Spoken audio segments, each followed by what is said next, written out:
Sports Center. Cardinals, Rangers, Game 5 of the series.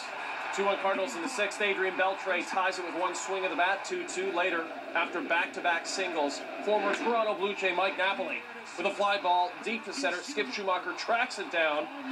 And then Carpenter has words with Napoli. Went 7 strong. He's all fired up. That was what Zach Greinke was talking about, by the way. But Napoli taking another former Jay, Mark Zepchinski, to right center. Yes, Ron Washington doing the dance of joy in the dugout. 2 runs come in. Napoli 9 RBI, the World Series. Texas up 4-2. Neftali Feliz in to close in the ninth. He hit Alan Craig to lead off the inning, and that brings up Albert Pujols.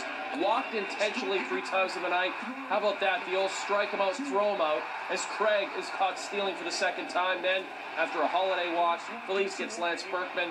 Napoli flipping to first to get the final out. The Rangers take Game 5. Game 6 back in St. Louis Wednesday. It'll be Jaime Garcia for the Cardinals against Colby Lewis for Texas. You're watching SportsCenter. I'm Jay. That's Brian. And I wish I was at the World Series like our man from Atlantic Canada was, Brian. Was that Paul Hollingsworth, right? That's right. We call it Hollywood. Hollywood, that's right. We were just saying it'd be really cool if Hollywood ever got to do a story in Hollywood.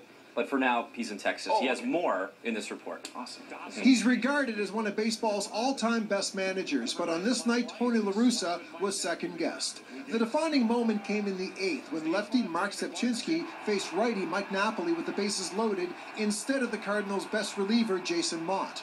La Russa says that wasn't his intention. He wanted Mott, but there was a mix-up with bullpen coach Derek Lilliquist. He wanted Mott going easy to back Zepp up, and I thought he heard Lynn, and from there, that's what happened. It transpired from there. What happened was that twice the bullpen didn't hear Mott's name.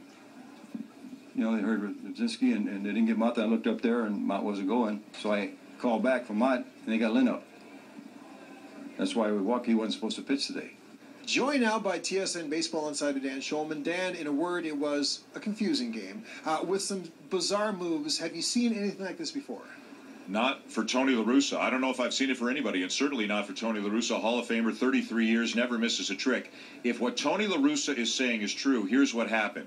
In that bottom of the 8th inning, he wanted Zepchinski and Mott up. Only Zepchinski got up, but Tony La Russa didn't know it. So now it gets to the Napoli point of the order. He doesn't have a right-hander to come in and face Napoli. At that point, La Russa says he calls down again, get Mott up, and Derek Lilliquist, the bullpen coach, says that he heard Lance Lynn, who wasn't even supposed to pitch tonight after throwing 47 pitches 2 nights ago.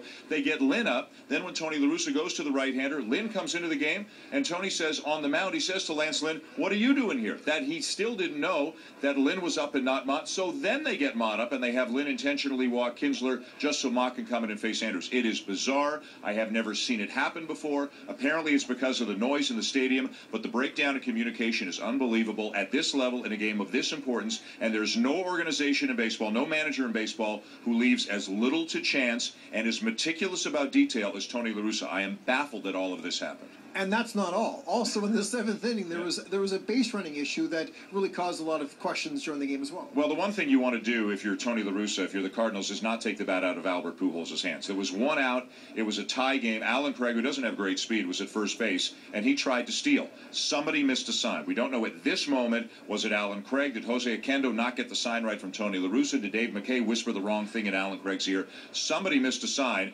Craig got thrown out easily. Pujols gets intentionally walked, and eventually the Rangers get out of the inning. Again, this kind of stuff does not happen to the St. Louis Cardinals, and maybe it's the noise in the ballpark that had a big impact on it. Maybe it was the inexperience of Craig at that moment. But this is a game, let's not forget the Cardinals also went 1 for 12 with runners in scoring position. This is a game the Cardinals should have won over and over and over again, and they handed it to the Texas Rangers. We have seen just about everything in this 2011 World Series. Perhaps on Wednesday in Game 6, we'll see the Rangers win the World Series. Now back to SportsCenter. Albert